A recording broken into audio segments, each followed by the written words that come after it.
നമുക്ക് കിരണിന്റെയും കല്യാണിയുടെയും ഇന്നത്തെ നല്ലൊരു കഥ കേട്ടാലോ? അങ്ങനെ ഇന്നത്തെ കഥയില് വേലുവിനെ പിടികൂടാനായിട്ട് ഫോറസ്റ്റുകാർ അങ്ങോട്ടേക്ക് വരുവാണ്.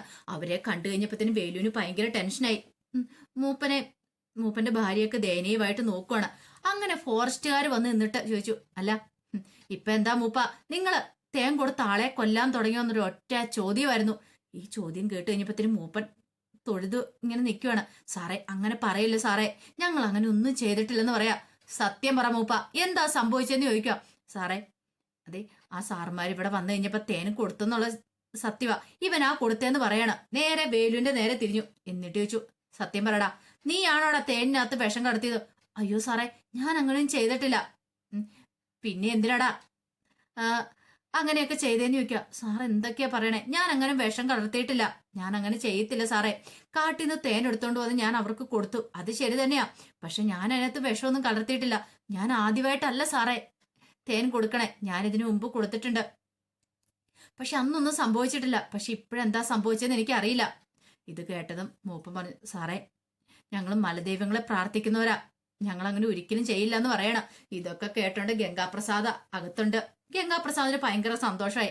അമലുവും കൂടെ തന്നെ നിൽക്കുന്നുണ്ടായിരുന്നു. അപ്പോഴേക്കും ഫോറസ്റ്റുകാർ പറഞ്ഞു, വാടാ ഇങ്ങോട്ട്, നിന്നോട് ചില കാര്യങ്ങളൊക്കെ ചോദിക്കാണ്ട്. സാറേ ഞാൻ തെറ്റൊന്നും ചെയ്തിട്ടില്ല. തെറ്റ് ചെയ്തിട്ടുണ്ടോ ഇല്ലയെന്നൊക്കെ പോലീസുകാർ തെളിയിച്ചോളും. നീ ഇപ്പൊ തൽക്കാലത്തേക്ക് ഞങ്ങളുടെ കൂടെ വാ, നിന്നെ ഞങ്ങൾക്ക് പോലീസുകാർക്ക് കൈമാറണമെന്ന് പറയണം. അപ്പോഴേക്കും മൂപ്പന്റെ ഭാര്യ പറഞ്ഞു, സാറേ അവൻ ഭയങ്കര പാവാ സാറേ, അവനൊന്നും ചെയ്യില്ല സാറേ എന്ന് പറയാ. ചെയ്യണോ വേണ്ടെന്നൊക്കെ തീരുമാനിക്കാം.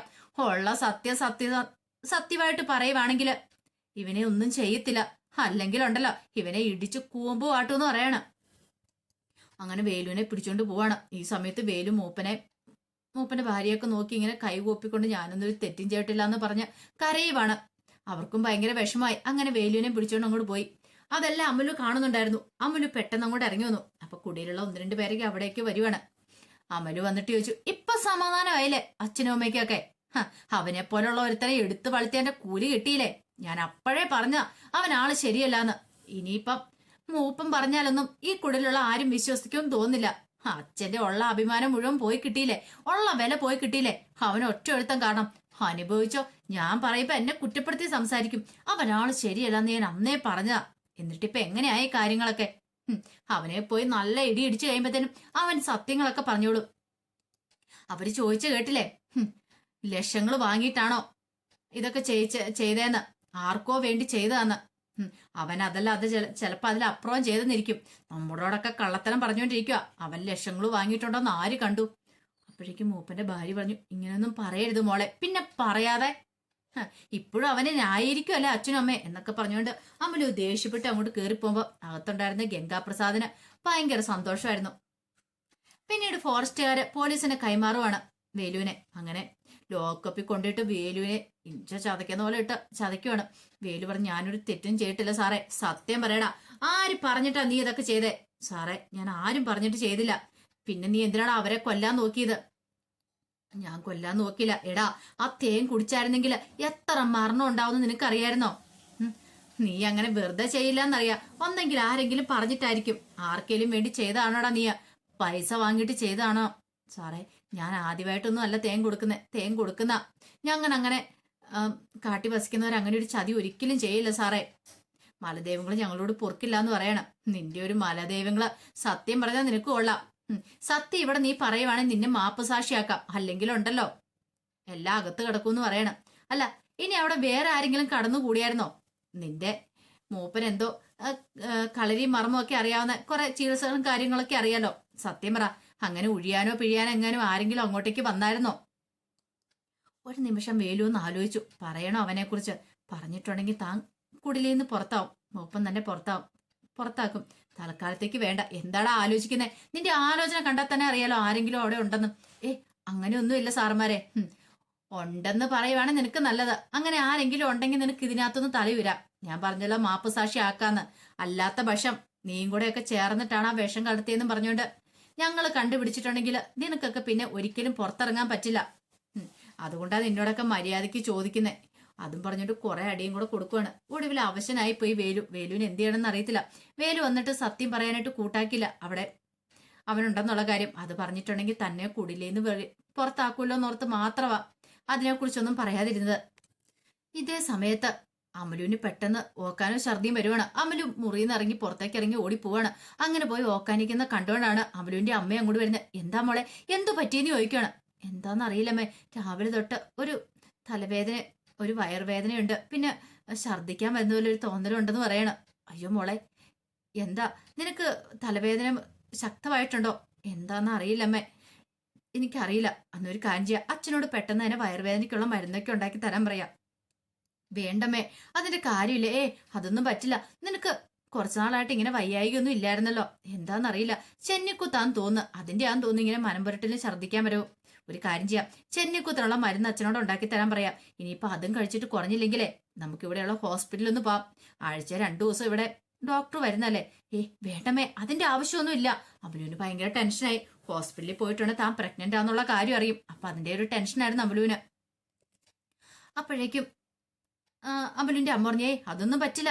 ഇപ്പോഴത്തെ പനിയൊക്കെയാ വരുന്നത്, ഏത് വഴിയാ വരുന്നതെന്ന് പറയാൻ പറ്റില്ല. ഇനിയിപ്പൊ പനിയുടെ മുന്നോടിയായിട്ടാണോ ഇതൊക്കെ വരുന്നതെന്ന് പറയാനും പറ്റില്ല. അതുകൊണ്ട് മോള് വിഷമിക്കണ്ട, ഇങ്ങോട്ടേക്ക് വരാനൊക്കെ പറഞ്ഞുകൊണ്ട് അങ്ങനെ അമലുവിന്റെ കയ്യെ പിടിച്ച് മുറിയിലേക്ക് കൂട്ടിക്കൊണ്ട് പോവാണ്. അതേ സമയത്ത് മൂപ്പനെ ഫോറസ്റ്റുകാരെ ചോദ്യം ചെയ്യാൻ വിളിച്ചിരിക്കുകയാണ്. അങ്ങനെ മൂപ്പനെ ചോദ്യം ചെയ്തുകൊണ്ടിരിക്കുകയാണ്. പിന്നീട് പറഞ്ഞു, സത്യം പറ, മൂപ്പന് ഇതിനകത്ത് എന്തെങ്കിലും പങ്കുണ്ടോ? അയ്യോ പൊന്നു സാറേ, ഇല്ലാന്ന് പറയണം. മൂപ്പനോട് ഞങ്ങൾക്കൊരു പ്രത്യേക സ്നേഹമൊക്കെ ഉണ്ട്. എന്തുകൊണ്ടാന്ന് വെച്ചാല് മൂപ്പൻ പല കാര്യത്തിലും ഞങ്ങളെ സഹായിക്കാറുണ്ട്. പിന്നെ ഇതുപോലെയുള്ള പരാതികളൊക്കെ കിട്ടിയിട്ടുണ്ടെങ്കിൽ ഞങ്ങൾക്ക് ചോദ്യം ചെയ്യാതിരിക്കാൻ പറ്റില്ലോ. അതുകൊണ്ടാ. സത്യം പറ മൂപ്പ, ആ കാട്ടിൽ ആരെങ്കിലും കടന്നു കൂടിയിട്ടുണ്ടോന്ന് ചോദിച്ചു. ഇല്ല സാർമാരെ, ആരും വന്നിട്ടില്ല എന്ന് പറയണം. പിന്നെ എങ്ങനെയാ തേനിനകത്ത് വിഷം കിടന്നേ? അതറിയില്ല. വേലു അങ്ങനെ ചെയ്യത്തില്ല സാർമാരെ. വേലു അങ്ങനെ ചെയ്തിട്ടില്ലെങ്കിൽ പിന്നെ എങ്ങനെ? അതെ, ഞങ്ങളുടെ അടുത്ത് കള്ളത്തരമൊന്നും പറയരുത്. ഒഴിച്ചിലും പിഴിച്ചിലോ ആന്നൊക്കെ പറഞ്ഞോണ്ട് ആൾക്കാരൊക്കെ അങ്ങോട്ട് കാട് കയറുന്ന ഇടയ്ക്കിടയ്ക്ക്. അതുകൊണ്ടാ പറയണേ, സത്യം മാത്രമേ പറയാവുള്ളെന്ന്. അത് കേട്ട് കഴിഞ്ഞപ്പത്തേനും മൂപ്പൻ പറഞ്ഞു, സാർമാരെ അങ്ങനെയൊന്നുമില്ല. പിന്നീട് ഫോറസ്റ്റുകാരൻ ഗംഗാപ്രസാദിന്റെ ഫോട്ടോ ഫോണിനകത്ത് എടുത്ത് കാണിക്കുകയാണ്. ഇവനെ പോലെ ഒരാളെങ്ങാനും കാട്ടിനകത്ത് വന്നായിരുന്നു എന്ന് ചോദിക്കോ. ഒരു നിമിഷം ഞെട്ടിപ്പോയി. ഇവനോ എന്നൊരു ഒരു മനസ്സിൽ തോന്നലുണ്ടാവണം. ഇത് വിനായകനാണല്ലോ എന്നൊരു ചിന്ത മനസ്സിൽ വരുവാണ് മൂപ്പന്റെ മുഖത്തെ പതർച്ചയൊക്കെ ഫോറസ്റ്റ് ഓഫീസർ പെട്ടെന്ന് ശ്രദ്ധിച്ചു. എന്താ മൂപ്പ, ഇവനെ കണ്ടിട്ടുണ്ടോന്ന് ചോദിക്കുക. അല്ല, ആരാ സാറേ ഇത്? പെട്ടെന്ന് അങ്ങനെ ഒരു ചോദ്യമാണ് മൂപ്പൻ ചോദിക്കുന്നത്. അല്ല, ചോദിച്ചതിന് ഉത്തരം പറഞ്ഞില്ല. അയ്യോ സാറേ, ഞാനും കണ്ടിട്ടില്ല. പിന്നെന്താ മൂപ്പന്റെ മുഖത്തൊരു പതർച്ച? അയ്യോ അത് പിന്നെ ഒന്നുമില്ല സാറേ, ഇതാരാന്ന് അറിയാൻ വേണ്ടിട്ട് ഞാനിങ്ങനെ ചോദിച്ച. ഇതൊരു ക്രിമിനലാന്ന് പറയണം. ക്രിമിനലോ?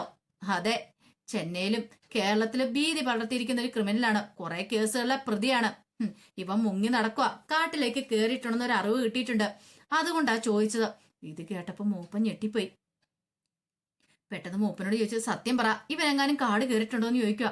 മൂപ്പൻ എന്തു പറയണമെന്ന് അറിയത്തില്ല. മൂപ്പൻ പറഞ്ഞു, ഇല്ലാന്ന് പറയണം. ഇവനെ പോലെ ഒരു നൊട്ടോറിയസ് ക്രിമിനൽ കേറിയിട്ടുണ്ടാ പറയണം. കാരണം ഇവൻ അത്രയ്ക്കൊരു പെരും കള്ളനാണ്. ഇവന് കൊലപാതക കേസിലെ പ്രതിയും കൂടെ ആന്ന് പറയണം. ഇതൊക്കെ കേട്ട് കഴിഞ്ഞപ്പോഴത്തേനും മൂപ്പനൊരു കാര്യം മനസ്സിലായി. വേലു പറഞ്ഞ കാര്യങ്ങളൊക്കെ സത്യമാണ്. ഈ സമയത്ത് ഫോറസ്റ്റ് ഓഫീസർ പറഞ്ഞു, ഇവന്റെ പേര് ഗംഗാപ്രസാദ്. ഗംഗാപ്രസാദെന്നോ? അതെ. എന്താടോ ഒരു പതർച്ച? അല്ല, ഇത്ര ചെറിയ പ്രായത്തിലെ കണ്ടാ പറയത്തില്ലോ സാറേ. എടോ മൂപ്പ, ഇന്നത്തെ കാലത്ത് ചെറിയ പ്രായത്തിലുള്ള ആൾക്കാരാണ് ഇമാതിരി പരിപാടിക്കൊക്കെ ഇറങ്ങി തിരിച്ചിരിക്കുന്നത്. കണ്ടാ പറയത്തില്ലല്ലേ? ആൾക്കൂട്ടത്തിനിടയിൽ നിന്നാലും ഇവനെയൊക്കെ കണ്ടുപിടിക്കാൻ വേണ്ടി ഭയങ്കര പെടാപ്പാട് പെടണം നമ്മള്. കാരണം വേഷം മാറിപ്പോലും നടക്കുന്നവന്മാരാ. ആ സമയത്ത് ദയനീയമായിട്ട് ഫോറസ്റ്റ് ഓഫീസറെ നോക്കിയിട്ട് മൂപ്പൻ ചോദിച്ചു, അല്ല സാറേ, വേലുവിന്റെ കാര്യം എങ്ങനെയായി? പോലീസുകാർ കൊണ്ടായിരിക്കുമല്ലേ ചോദ്യം ചെയ്യാനായിട്ട്. ഇനിയിപ്പൊ അവന്റെ മനസ്സിലുള്ള സത്യങ്ങളൊക്കെ പുറത്ത് കുടഞ്ഞിടും. എങ്കിൽ മാത്രമേ അവൻ ഇനി വിടാൻ പോകുന്നുള്ളൂ പറയണം. സാറേ, അവനൊരു തെറ്റും ചെയ്തിട്ടില്ല. ഞങ്ങൾ മലദൈവങ്ങളെ പ്രാർത്ഥിക്കുന്നവരാ. സാറിന് അവനെ അറിയാവുന്നല്ലേ? അതുകൊണ്ടാടോ തന്നെ ഒന്ന് ഞങ്ങൾ സംശയിക്കായിരുന്നേ. പക്ഷെങ്കിൽ വേറെ ആരെങ്കിലും അവിടെ കടന്നു കൂടിയിട്ടുണ്ടെങ്കിൽ ഉള്ള സത്യാവസ്ഥ പറയാൻ രക്ഷപ്പെടാം. ഇല്ലെങ്കിലുണ്ടല്ലോ എന്താ സംഭവിക്കാൻ പോകുന്ന അറിയാലോ. വേലുവിന് രക്ഷയുണ്ടാവത്തില്ല എന്നൊക്കെ പറഞ്ഞു.